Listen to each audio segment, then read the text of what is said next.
Ooh, it's daylight. Saturday, Saturday, Saturday.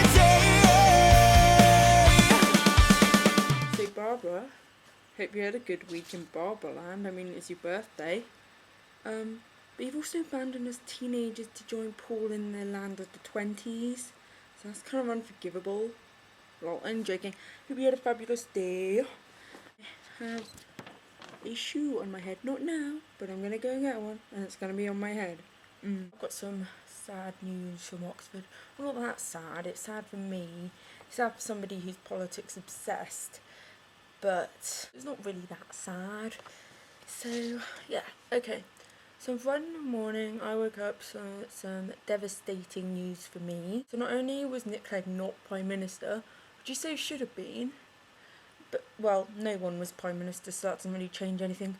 In Parliament, the Liberal Democrats had, actually lost seats despite being, Cleggmania and everything. If you don't know what Cleggmania is, basically everyone was Nick Clegg obsessed.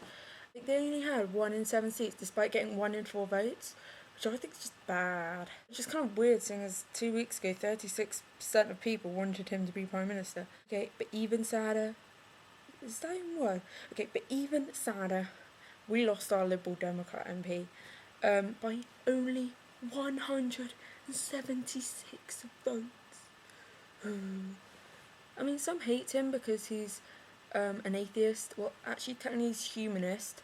He was born Jewish, but he's a humanist now, which is what I am. Pro-choice and pro-euthanasia. Secularist doctor. But he's a doctor, okay? This isn't working. Which is kind of everything I agree with, so I really liked him.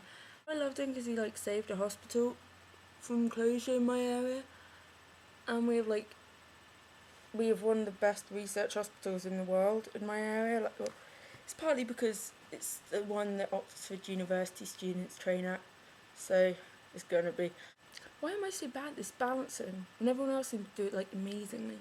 I know it's controversial and all that, but isn't it better to have a controversial MP that makes an impact in Parliament than a sort of wimpy MP that just sits there and then 5 years later you vote for another one? It's better to have one that sticks out, I think. Even better, he actually replies to my tweets. So if you do an out-reply to him, he'll reply to you. Which is quite cool to be able to contact your MP like that. But now, we have a bitchy, sorry for that word, fundamentalist Christian whose only qualification is that she's a trained opera singer. Wow, I can see she's going to be a great politician, singing her policies and concerns of the county. So I'm sorry I've bored you to death the past few weeks by politics that doesn't affect you. I'm just proud to be English, and I've come to the decision that I do want to go into politics later in life. But when I say later, I mean 20, 25 years later. So I'm sorry I bored you and all that. And when we actually do have a Prime Minister, because at the moment we don't, I'll let you know. Okay, goodbye.